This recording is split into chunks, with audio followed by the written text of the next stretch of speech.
Bloomberg Audio Studios. Podcasts, radio, news.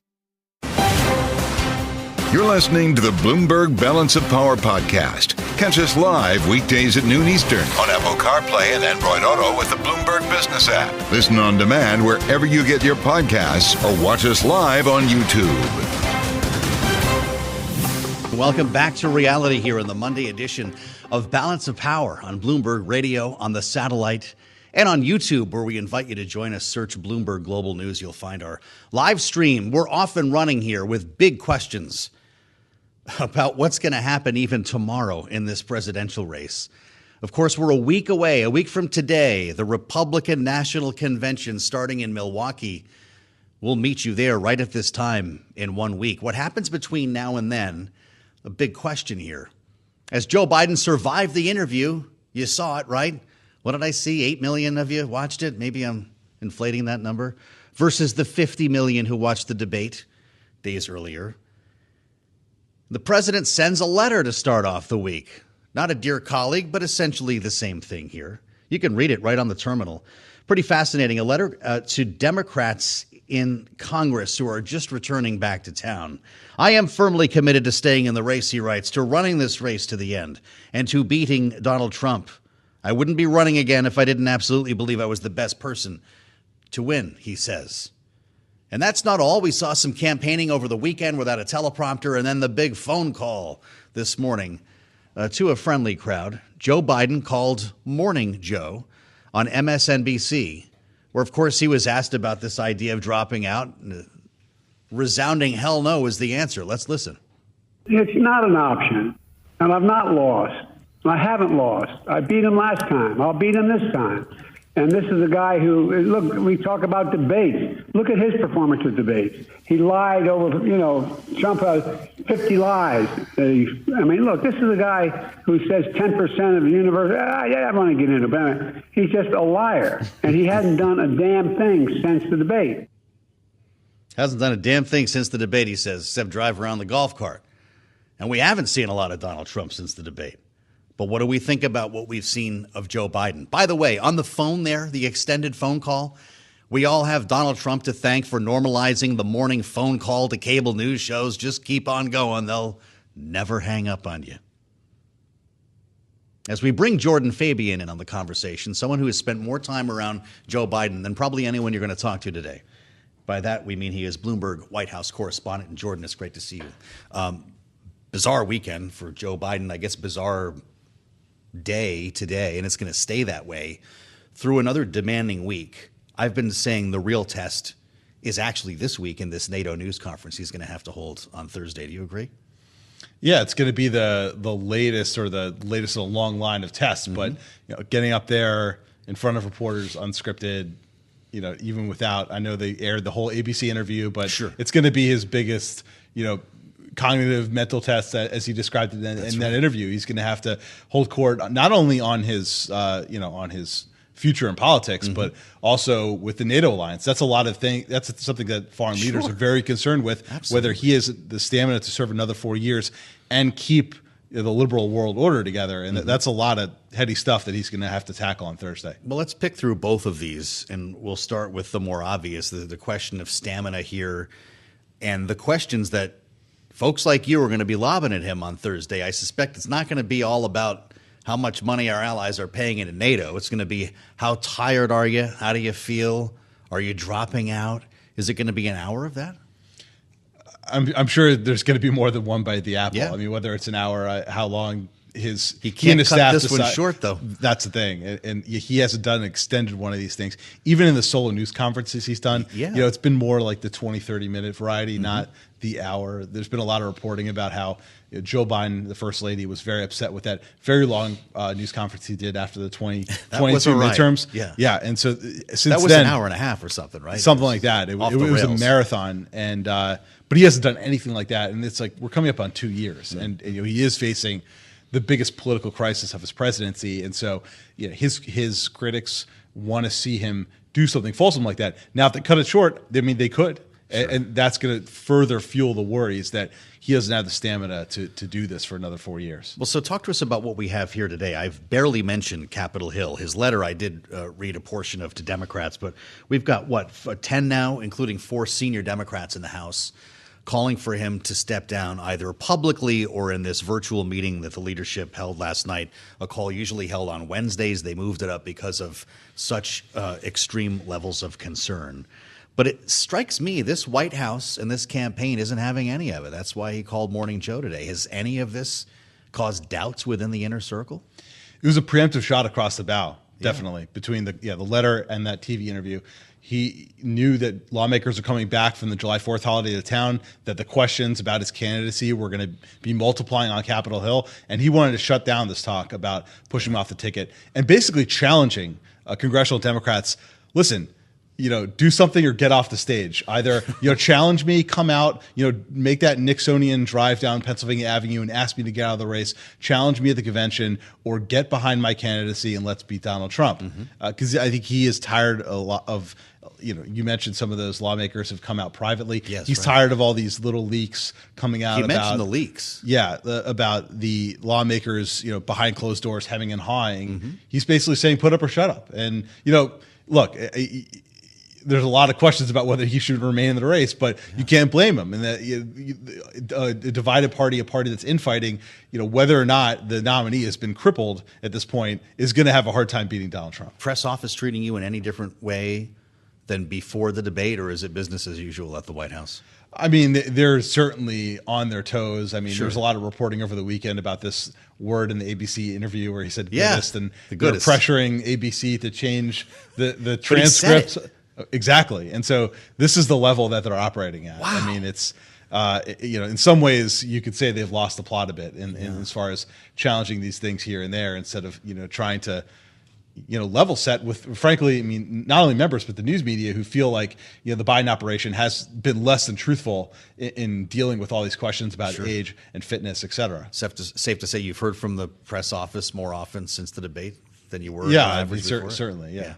He's in the middle of the hurricane, everybody. Jordan Fabian, great to see you. Thanks, Joe. After a wild weekend at the White House and on the trail, he covers the White House for us here at Bloomberg. Look for his byline because the next big job here is NATO. The summit starts tomorrow. And there are 31 world leaders other than Joe Biden wondering about this whole conversation we're having right now. We saw Jens Stoltenberg twisting himself into a pretzel on Sunday morning television. Be very careful. They're all going to be very careful. Unless your name's Viktor Orban, of course, but that's another matter when it comes to European leaders weighing in on Joe Biden's veracity. And they're all going to be together in the same room this week. If you add the noise from over the weekend of French elections and, of course, a new prime minister in the UK, this ought to be a pretty wild week. And that's why we wanted to talk to Andreas Kluth about it. He's writing about it, of course, at Bloomberg Opinion. Great to see you, sir. Hey, Joe. This is a tough headline. Biden needs to go for NATO's sake, too. What's being said behind closed doors as these leaders prepare to arrive in D.C.? What's being said behind closed and in front of the closed doors, and around all doors, is there are so many things that NATO has to worry about, even as they're trying to celebrate something, which is 75 years of the most successful defensive pact in history. But on top of all the other worries about Ukraine and so forth, they now have, I would say, the most existential worry, which is the weakness, the frailty as displayed in the debate on TV, but the weakness of the putative leader of this as U.S. president and now also a host of this alliance, which is Joe Biden, and the alternatives to, given the uncertainty, what is next for the alliance, because if the alternative, being Trump, comes in, it could be curtains.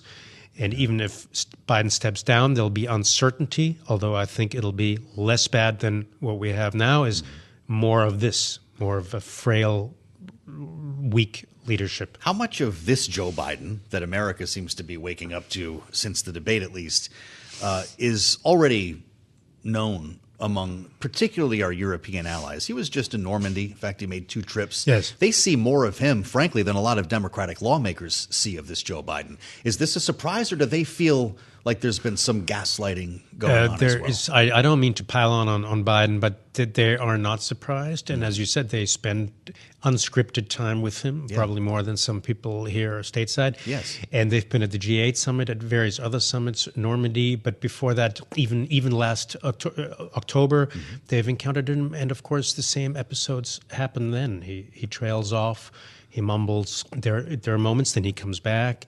And so they've been worried and thinking, okay, how long can this go on? They've been worried. Just the fact that you said that alone is important. They have noticed. Some of them were more than others. Many of them are weak. Macron is weak. He's essentially a lame duck. He's lost control of his parliament. In Spain and Germany, they're weak. The strongest one is arguably the new UK prime minister. Isn't that something? But the one that matters is the U.S. president, not because he's host, but because he's U.S. president. And everyone looks forward to November and then January. And what happens next when someone comes in who would like to withdraw, if he could, from the alliance, although Congress has made that hard, but could defund, could essentially hobble the alliance in 100 other ways just by being vague about Article 5. So what happens? And if Biden does step down, which I think would be good, as my title said in the column, for NATO, because you want to resolve this uncertainty, well, then who is it next? Now, I don't think that, we have 1945. I think like Harry Truman came in at a very crucial moment in history and immediately showed some of the strongest leadership in history. So it is possible, and there are other good options. But right now, they're in a kind of limbo. Do these leaders have a feel about Kamala Harris? It could be Kamala Harris or someone else. They do. Or we're talking just about foreign policy. Yes. And she kind of did a debut. She's been traveling. She's been going to lots of summits in place of Biden. He's been good about letting her get Biden redux? The Munich Security Conference was a big moment. She, in terms of the substance, the content, they are the same. Yes. Okay. Atlanticist, pro-allies, pro-alliances, internationalist, not isolationist like Trump, not transactionalist, but principled, and backing Ukraine, backing Taiwan, sending the right messages. The issue is just, does she have the knowledge, the experience? I mean, that was supposed to be Joe Biden's thing for decades. That's right. He knows everyone in world politics. She has started to meet people in world politics for the last couple of years. But she, at the Munich Security Conference, she gave a good speech, better than most of her domestic speeches. And if it were her, I think she might well rise to the occasion. As we spend time with Andreas Kluth, writing for Bloomberg Opinion, there's so much talk of Trump-proofing the alliance at this meeting. What do they mean by that? What could they actually do? You cannot Trump-proof this alliance, which was always the key was always the American nuclear and conventional military umbrella over Canada, but mainly Europe. If you take that away, there's very little left. What is the one alternative they could work on? It's what this idea has been around since the 50s when the French shot it down over worries about the Germans. It's the European army. So to build a second pillar, a European pillar of NATO, Madeleine Albright and Americans until recently were against that because they were worried it would duplicate processes, be redundant, and so forth. But I think now, given that America wants to, under anybody in future presidents, withdraw and pivot to Asia, the Europeans will have to form a pillar of their own. And the sad thing, Joe, is that they won't. They're going the opposite direction with populists rising in Europe that want to renationalize Europe as opposed to integrate and form a common defense pillar, maybe even a common army. This is fascinating. So against the backdrop of French elections over the weekend, you see that as being less likely because the idea is Europe would then have to stand up an army essentially in the vacuum left by Trump. Europe would have to solve things like who would command this army. It's not just about defense procurement, who would command it. But I'll give you just the hardest right on top. What about the nuclear umbrella? If there's doubt, America still has about 100 estimated tactical nuclear warheads in Europe. Trump could pull those out. Who would defend Europe against Russian blackmail or even the actual use? Only the French and the Brits have nukes within NATO. Right. Would they extend their umbrella over Europe?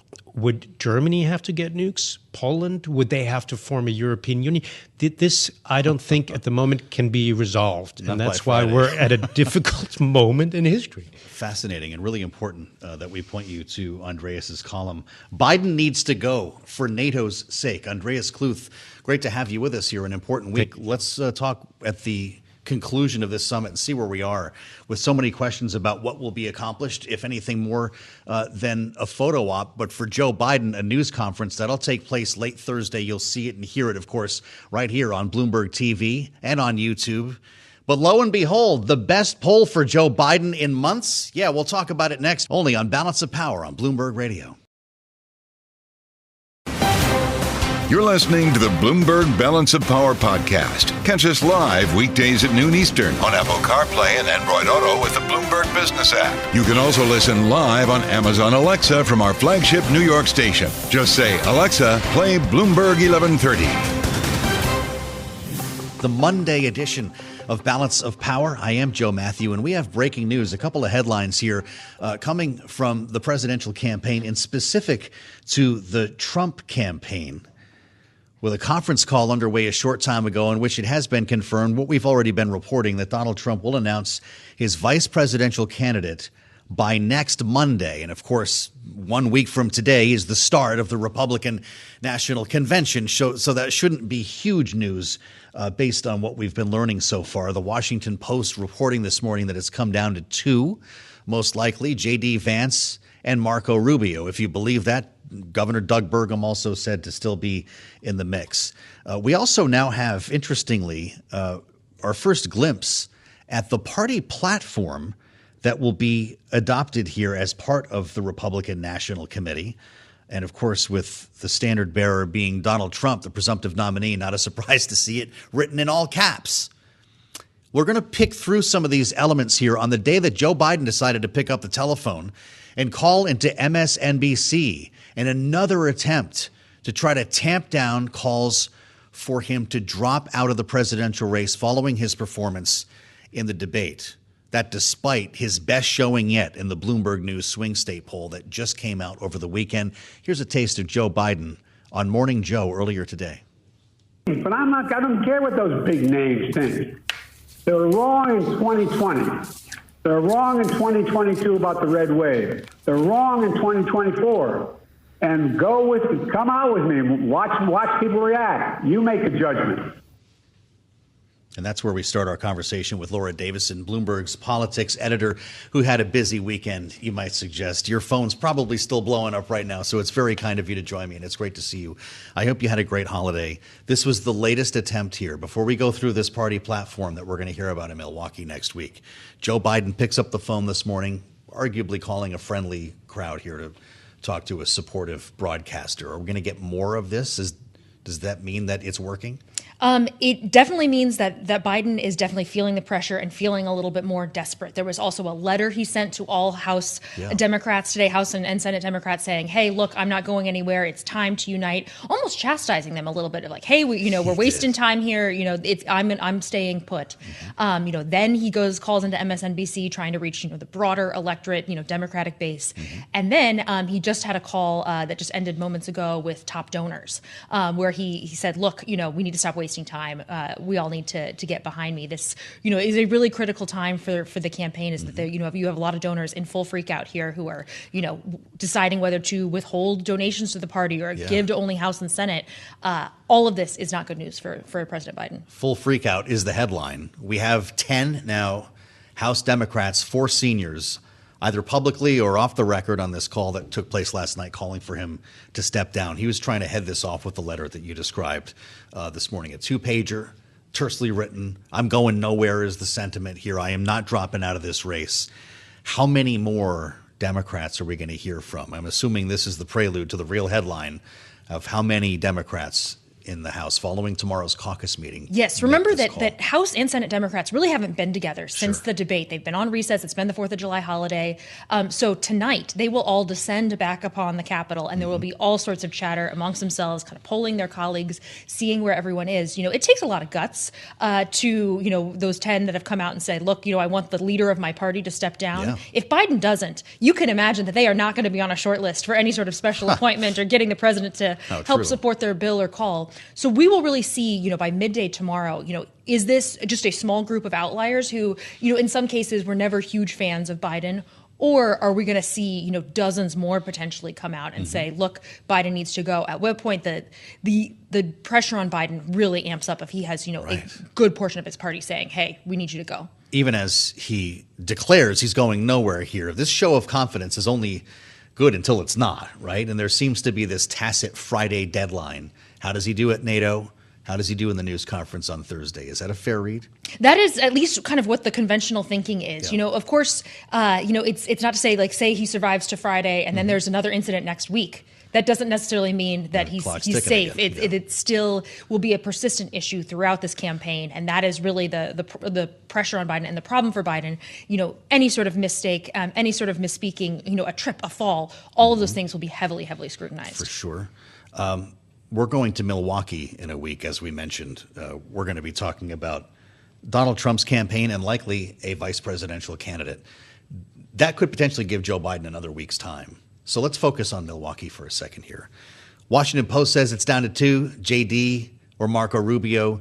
Do we really believe that with Donald Trump? Does he actually even know? I know he said it's already in his head or something like that, but he's known for doing what's not expected. Well, and he likes to also kind of keep the tension up till the very last minute. This is really, Apprentice 2.0 of, a game show style announcement here. He has this rally on Tuesday night. Marco Rubio is in Florida. Marco Rubio will be there. He has another rally in Pennsylvania on Saturday night. And then, of course, the RNC in Milwaukee next week. So lots of different opportunities to either, one, just bring all the candidates and have them, out on stage saying nice things about him, doing a final audition, or he could use these as opportunities to roll out his VP pick. But this is going to be a time for him to shine. He's also very cognizant about the timing. While Biden is having a bad day, you hate to take the spotlight away from your opponent who's struggling. So that's a lot of the thinking that's happening behind the scenes at the Trump campaign. Before we bring in Eli Yokley at Morning Consults, and these numbers are pretty remarkable for Joe Biden to have his best showing against the backdrop of this whole conversation. Look at this platform. Republican Party platform for Milwaukee. Number 1, by the way, these are kind of bullets here. It's a list, all caps. Guess maybe Donald Trump wrote this, or it's in the spirit of Trump. Seal the border. Number 1, stop the migrant invasion, it says. 2, carry out the largest deportation operation in American history. First 2 on immigration. 3, end inflation. Make America affordable again. Maybe that should be a T-shirt. Then we go down to a lot of other things. Stop outsourcing, large tax cuts. And it gets to be a little bit out there as you can cancel the electric vehicle mandate is 15, for instance. 17, keep men out of women's sports. How should people interpret this platform? Does it matter? This is basically a summary of Trump's rally speeches. These are the points he makes time and time again. These are not, serious policy proposals. This is not, something that could be turned into legislation, but this is capturing the essence of Donald Trump and what he stands for. Above those 20 bullet points, there's a little preamble that's written, very much sounds, it's in the voice of Trump.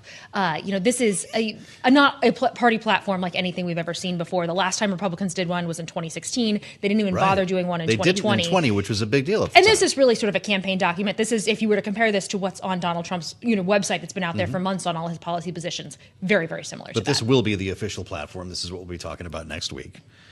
And Joe Biden's going to be hitting the road while we're there. He's got, Texas, Nevada? That's the plan. Travel while Donald Trump is in Milwaukee. Travel, donation, campaign events, all sorts of stuff. His campaign has been very, aggressive at sort of making sure we know, hey, here's where the president's going. Here's what he's doing. He's not dropping out. Of course, I will add that how this always works is you can't signal you're going to drop out until the exact second you are. Isn't that right? You will expect him to be, firmly defiant, up until the point, if he does, announce that he will. That's the most important thing I feel like you can tell our viewers and listeners today, because that is going to be the case until it isn't. People expecting it, well, I don't know, I think maybe I will drop out, just aren't reading this properly. So all of these interviews have to be viewed in that regard. I'll meet you in a week in Milwaukee. Laura Davison will be central to our coverage there as Bloomberg Politics editor. We'll look forward to special coverage from the RNC. As we turn our attention back to the Bloomberg News swing state poll, we do this with Morning Consult, and that's why we call in Eli Yokley on a poll day. The numbers came out over the weekend, and quite remarkable to find Joe Biden not only narrowing the gap with Donald Trump in the states that will decide this election, but in fact scoring his best showing yet in the first comprehensive look at the swing states since the debate that was said to be a disaster. So, Eli, welcome back. It's great to have you, U.S. politics analyst at Morning Consult. Are you scratching your head? How do you rationalize the timing on this poll? What a time to be alive. I mean, who knew? There's nothing not surprising in politics anymore. Look, I mean, Joe Biden, all these contests in all these states that we've surveyed now 9 times are pretty close. Trump has a bigger advantage in Pennsylvania. Joe Biden has a bigger advantage in Wisconsin. But a lot of these races are really tight. We survey voters, thousands of voters every day nationally, and we haven't seen much of a movement since the debate. My takeaway from that is a lot of this stuff is already baked in about Joe Biden. I mean, for the last few years, Republicans have worked really hard to inundate this "he's too old" message. A lot of voters thought that. The only thing that seems different this time is elites in Washington are starting to take notice.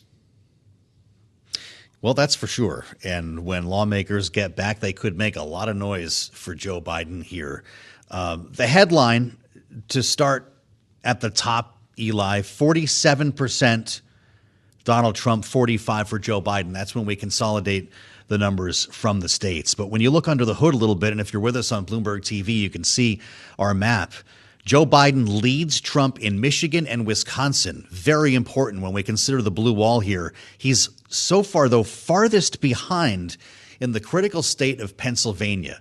Is that the most important thing for Joe Biden to turn around right now? Oh, for sure. I mean, if he gets Michigan, Wisconsin, and Pennsylvania, he probably wins re-election. I think that's why you're seeing him spend so much time over the weekend in Pennsylvania. He was once referred to as the state's third center. That's clearly an important state for him. And Donald Trump knows that, too. I think we're going to see the former president spend a lot of time and energy there. Joe Biden has a lot of work to do in Pennsylvania right now. That's a state that's been a challenge for Democrats to some extent, and Joe Biden brought it back for them.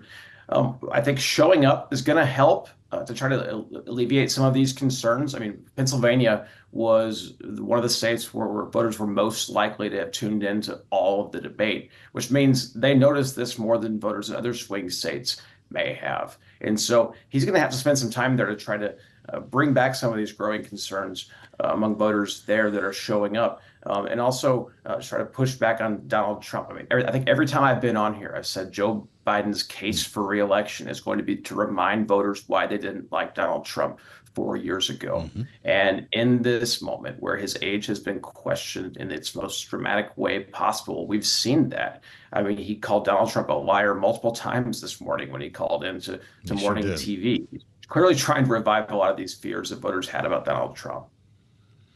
Well, we write in our piece here, Eli, this poll could turn out to be a statistical outlier.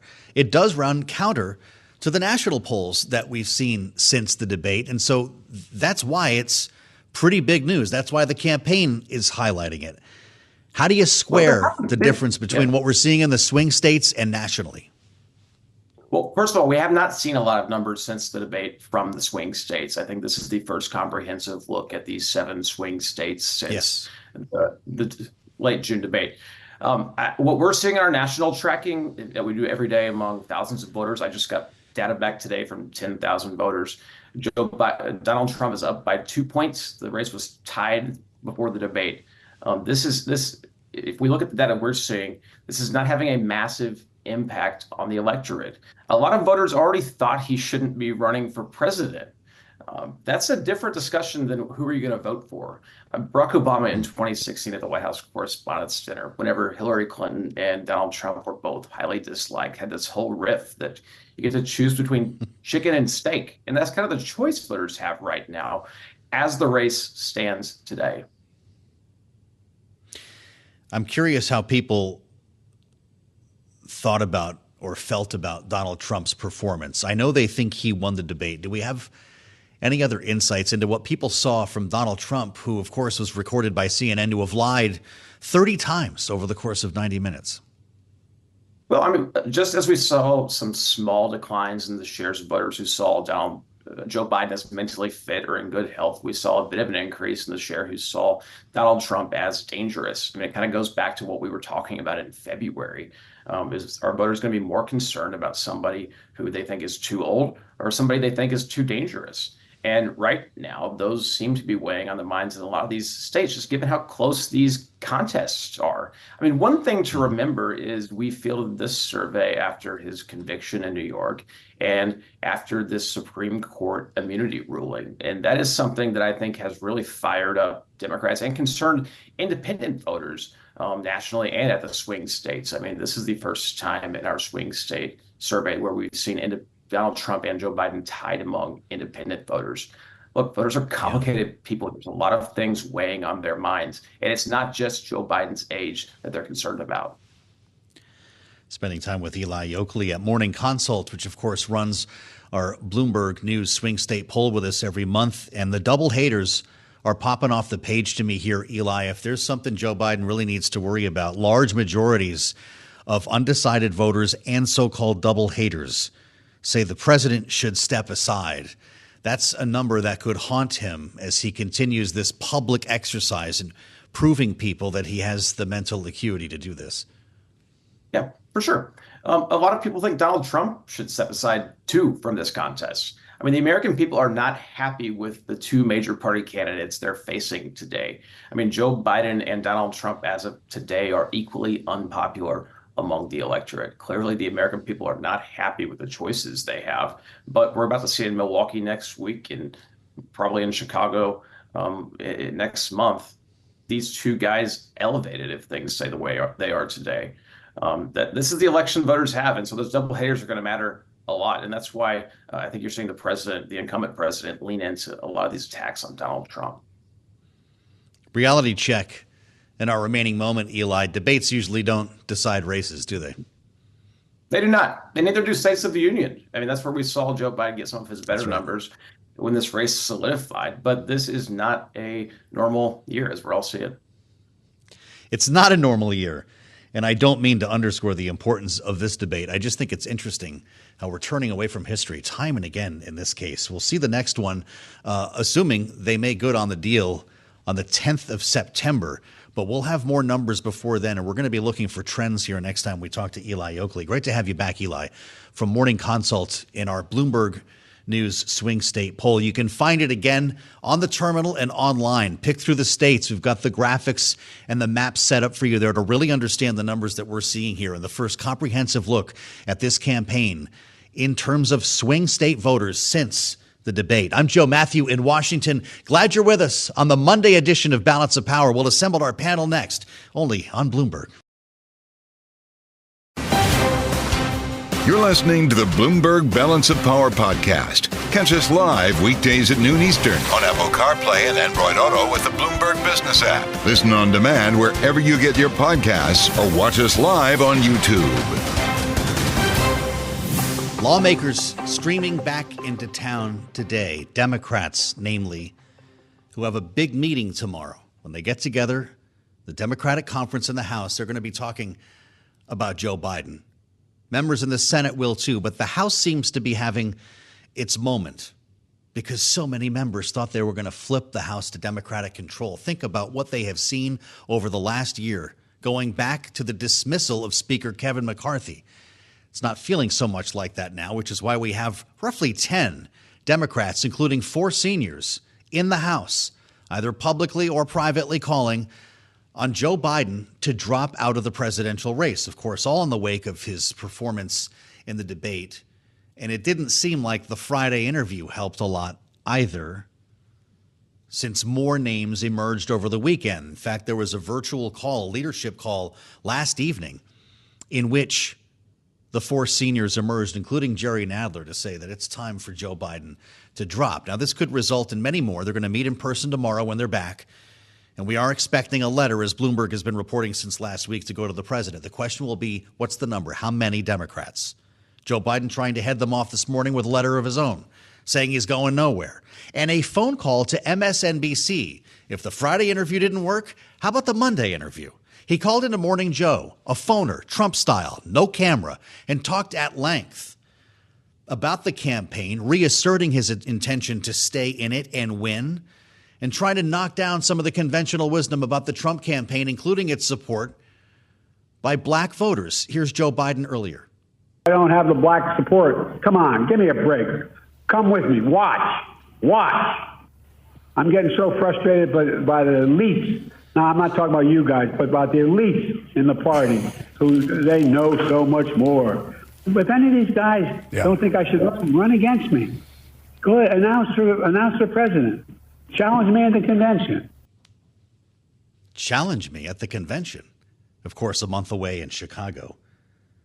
Kind of funny he had to qualify the elites, not you guys. I didn't mean you two elites. Let's assemble the panel. Chapin is with us, Republican strategist from Actum. And great to have Jonae Wartel back with us, Democratic strategist, partner at ARC Initiatives. Jonae, what's your thought on this new strategy to just keep knocking it down? Joe Biden started to raise his voice in this interview. It was a very different posture than he held with George Stephanopoulos on Friday. Does that work for you as a Democrat? Do you want to hear him fight for it? It is, of course, really great to see the president being a bit defiant, especially in the face of these increasing calls for him to step aside. I think what we want to see from the president is that he's in it to win it, right? That he's going to fight for every vote, that he has the energy and the vigor to defeat Donald Trump. And I think that's what you saw in that phone call and that interview this morning. And so I think what's important here is to, again, look at the president in the days since the debate. Look at how he's performed on the campaign trail. Look at how he's engaged with supporters. Look at the support that has been coming in for the president, despite there being a handful of members who are saying the contrary. I think it's important to watch him in these last couple of days. Has he demonstrated that he has the energy, that he has the vision to lead America? And I believe that he does. Chapin, I know as a Republican, you're sitting on the sidelines just letting Joe Biden do his thing. But based on your experience in running campaigns, I wonder, what is the more effective posture for him? Is it the collegial, self-deprecating Joe Biden, poking fun, hey, I don't look 40 anymore? Or is it the guy who raises his voice and reasserts himself as he did on the air this morning? Well, not to be a lawyer, but it depends. I think you have to strike the balance. Certain events and speeches and audiences require the different personalities that you just mentioned out on the trail. Though what I've always liked about Joe Biden is that he is a fighter. I think that is the posture, the public posture he should be taking. And again, you know, one of the things that this is all about is winning is the only thing that matters. Right? If Joe Biden thinks he can win and he does win, that is the only thing that matters. And which is why you're also seeing this sort of tension in the Democratic Party, because everyone was fine with Joe Biden's mental state until it turns out, oh, wait, maybe he can lose. And now we're having a big scramble, for the good of the country, though the last 3 years when the country was in decline, everyone kept silent. But winning is all that matters. So I do think that posture is helpful. Though you also have to be able to pull off self-deprecating when the circumstances call for it. But I have no problem. I praised his State of the State speech, not the substance, but the fire in the belly. That's what people are looking for. At least New Yorkers are looking for in their leaders. Yeah, that's why I ask you, Jonae. Let's talk about the elites for a moment. Biden says he wasn't talking about Joe and Mika. It's the other elites. How about we name names? Rob Reiner, the movie director. Hollywood is coming calling now. A major, of course, Democratic supporter, Democratic activist, progressive activist tweets, it's time to stop effing around. Time for Joe Biden to step down. Netflix co-founder Reed Hastings calling on Joe Biden to step aside. He's given millions. IAC chair Barry Diller says he and his wife, Diane von Furstenberg, were no longer supporting Joe Biden as the nominee. How does he answer these names? You can write them off as elites, but these are the donors. Well, again, we are a political party, the Democratic Party. We're not a cult, and so we welcome freedom of ideas. Folks, whether they're supporters at the highest level or grassroots volunteers, are welcome to have opinions. I think that what's important here is that the majority of Democrats and many top Democrats, especially Democrats in these battleground states that President Biden needs to win again, are supporting him. When we look at these polls in these key battleground states that were mentioned earlier, these polls are tight. And I think it's no coincidence that so many of the Democrats in those key states have come out in full-throated support of President Biden's reelection campaign. So I think what you have to focus on is, are we reaching and engaging the folks who are ultimately going to be the votes that we need to win in November? And so I think that from a strategic standpoint, that is what the campaign is continuing to do and continuing to focus on, and not focusing exclusively on the donor class, because that is a handful of opinions, though very well-financed opinions nonetheless. Sure. Chapin, we spoke earlier with Eli Yokley at Morning Consult this hour, our partners in the Bloomberg News swing state poll, which brought some fascinating and counterintuitive numbers when released over the weekend. This is Joe Biden's best showing in this poll. That's gone back to October here with a monthly check-in from Bloomberg and Morning Consult. He's losing to Donald Trump by only 2 points, 47-45. And it's swing states here. So interestingly, Biden's beating Trump in Michigan and Wisconsin. He's trailing Trump in Pennsylvania. But I wonder, when you look at this poll and you consider the public discourse that's going on right now, kind of the laughing that we're hearing from Republicans, does the GOP risk becoming too complacent at this moment in the race? That is always a risk in every campaign. I have to warn candidates all the time about becoming complacent. And if we have thought of being, if we've thought of a tactic, the other side has always thought of it as, you have to assume they can think of it too, and not get overconfident.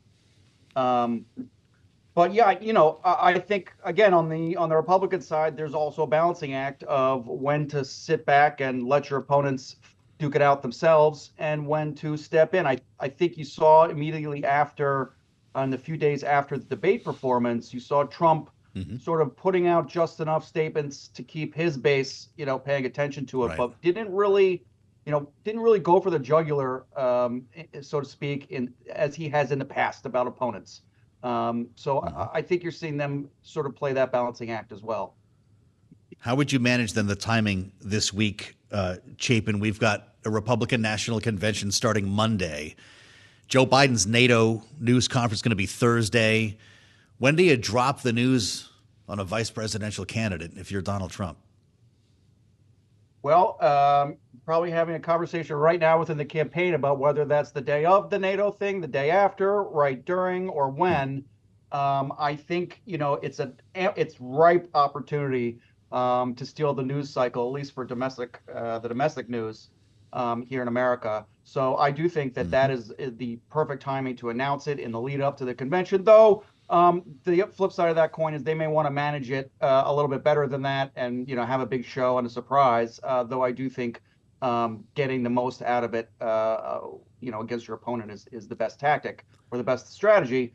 So I do think right around, whatever the biggest inflection point during that time during the NATO summit is, would be when the leak would happen or when the announcement would happen, just to take the news bag. Donald Trump is a master at that. No doubt. And you do wonder if it's going to come via a leak. That was great. Chapin Fay, Jonae Wartel, great panel. And many thanks to you both for the insights here. I will point out 2 events, one tomorrow in Miami. I think Marco Rubio. We're supposedly down to 2, according to the Washington Post. And then the other Saturday, Butler, Pennsylvania. We'll be watching these very closely for potential vice presidential candidate announcements or leaks from the Trump campaign. You're listening to the Bloomberg Balance of Power podcast. Catch us live weekdays at noon Eastern on Apple CarPlay and Android Auto with the Bloomberg Business app. You can also listen live on Amazon Alexa from our flagship New York station. Just say, Alexa, play Bloomberg 1130. Back to work indeed here on the fastest show in politics, live from Washington on Bloomberg TV and radio, as we track Hurricane Beryl making landfall in Texas earlier today as a Category 1. It has since been downgraded to a tropical storm, but there are 2 million customers without power along the Gulf Coast of Texas, and questions about what this means for our energy infrastructure. in a conversation. We were planning to focus on summer gas and oil prices. It's taken on a bit of a different wrinkle, but that's all part of summer. Just ask Bob McNally, the president of Rapidan Energy Group, is with us right now. Bob, we're looking at the price for crude oil, Texas crude, lower today. The majors, Exxon, Chevron, lower. This is a non-event for the energy market? Hi, Joe. So far, thankfully it is. And we first and foremost think of our friends in Texas and those folks without power. But so far, it looks like the worst case, and the worst case would be a prolonged outage of those onshore, those refining centers and gas processing centers. That would be really bad. And so far, we seem to be missing that bullet, ducking that bullet right now. So what's the summer look like with $82 a barrel roughly for WTI? It's down 1% actually today, the active futures contract. The White House touting gas prices and pointing to this decision to release 1 million barrels of gasoline from the Northeast Reserve, despite the fact that we didn't have a shock to the system. There was no emergency. And so we're talking about this against the backdrop of politics. Shocker, Bob. What do oil and gas prices look like for the duration of this summer? You know, the market's pretty stable, Joe. I mean, gasoline prices will more or less follow crude oil prices, and the crude oil market is probably balanced around where it is right now. We think we're transitioning from a soggy, oversupplied global market in the first half of this year to a little bit of a firmer one, right? China's going to have some stimulus, we think, later this summer. If we don't have a macro accident here, demand will pick up, inventories will get a little leaner. So we're probably balanced. But Joe, the oil market, I mean, traders are tiptoeing through a minefield of risk, black swan risk. And geopolitics and a disruption could send oil prices, crude and gasoline, sharply higher. And our main concern there would be in the Middle East, in the battle between Israel and its enemies on its border, not just Gaza, but Hezbollah and Iran, and then to some degree Russia. And the downside risk is macroeconomic conditions and the fragile economy generally. So a lot of risk, but if we avoid black swans, we're probably stable. As for the SPR thing, I mean, selling off the Northeast Reserve was a kind of a joke for oil supply. That's about a morning's worth of gasoline demand up in the Northeast. They were going to get rid of that thing anyway, so that was really a nothing burger. Well, it's kind of surprising. I mean, we're at $3.50, right? AAA's got it at a national average of $3.50 a gallon. We were at $3.53 a year ago. Seems like kind of a non-factor for the Biden administration right now, unless maybe you're right. If we're looking at the potential for a black swan, would Israel engaging Hezbollah in a real war fulfill that definition? I think it would, because unlike Hamas in Gaza, Hezbollah is a strategic arm of Iran. And we don't think Iran would open up against the United States and its allies in the Gulf full bore, but they would likely harass ships and threaten us with a supply loss and a price increase during an election year were Israel to invade Lebanon and go after Hezbollah. So it's a risk. The market's been pretty skeptical about that so far. One reason we're a little lower today in oil prices is there's more news of a potential ceasefire between Israel and Hamas, which could also then lead to a ceasefire with Hezbollah. So geopolitics are in the market, but in a soft way, I'd say right now. Yep, fascinating. Bob McNally is the president of Rapidan Energy Group with us live on Bloomberg TV and radio. And I want to point you, Bob, to the new Republican Party platform that was released today ahead of next week's Republican National Convention. There's a lot of stuff on here about the border, about inflation. I'm not going to pull you into any of that. But number 4 on this list of bullets here, make America the dominant energy producer in the world. By far, it says, exclamation point. And I'm wondering how we're defining this now, because we already know and we've established here that the U.S. is pumping more oil right now than it ever has. And as you look at the numbers here, in terms of production and consumption, we're far and away the leader. How would you fulfill that then, or how would you define being the dominant energy producer in the world? Aren't we already? You know, we are. For oil and gas, we are top in the world. Now, if you define it to include electricity, then we rival China. Sometimes they're a little ahead of us. But if we talk about primary energy production, energy, flowing from the ground or produced in a primary sense, the United States is number one. I think perhaps, keep us the number one dominant energy superpower is probably a little more accurate than get us there. But Joe, stepping back, I think the left tends to overstate how much policy drives demand. Like the left thinks we're going to have peak demand by 2030. And then the right perhaps thinks that policy has a bigger impact on supply than it does. I think there's a little bit of wishful thinking and overstatement on both sides. At the end of the day, outcomes, even our dominant energy position, is not due mainly to policy. It's due to structural factors, the macroeconomy, the industry itself, innovators, producers of energy, the industry reacting to signals, to investment and so forth. Those are the factors that drive outcomes, not policy. Final thing just on this. Perhaps the one thing on policy is it can do harm. It can do harm, especially on trade. If you look at the last big success we had as a country, bipartisan energy success, it was when President Obama, working with Republicans in Congress, got rid of the crude oil export ban, 2014, 2015. We needed that to save the shale oil industry. Just the same way going forward, a return to export restrictions, that could hurt production. So policy can do harm, but it's otherwise, hard to improve on a good thing we already have going here. This is really important as we try to figure out what a Trump 2.0 would mean for the energy markets versus what we've seen from Joe Biden's first term. Bob, you got off easy. I didn't even ask you what you thought of the debate. Wow, you know what? I was at band practice. I was doing rock and roll. I didn't even watch the debate, and I'm in a way glad I didn't. But I'll tell you what, we upped our chances for our clients of President Trump winning after that debate. So we're all it's a sensitive situation right now. I will say, if Kamala Harris steps forward, Joe, she has promised to ban fracking. Now, she walked that back when she joined the Biden ticket. But if Kamala Harris moves forward, I think you and I are going to be talking in a few weeks about whether the next president might try and ban fracking indirectly or directly. You didn't even have to watch it. Bob McNally, President, Rapidan Energy. It's great to see you, Bob. Thank you for being with us. Thanks for listening to the Balance of Power podcast. Make sure to subscribe if you haven't already at Apple, Spotify, or wherever you get your podcasts. And you can find us live every weekday from Washington, D.C. at noontime Eastern at Bloomberg.com.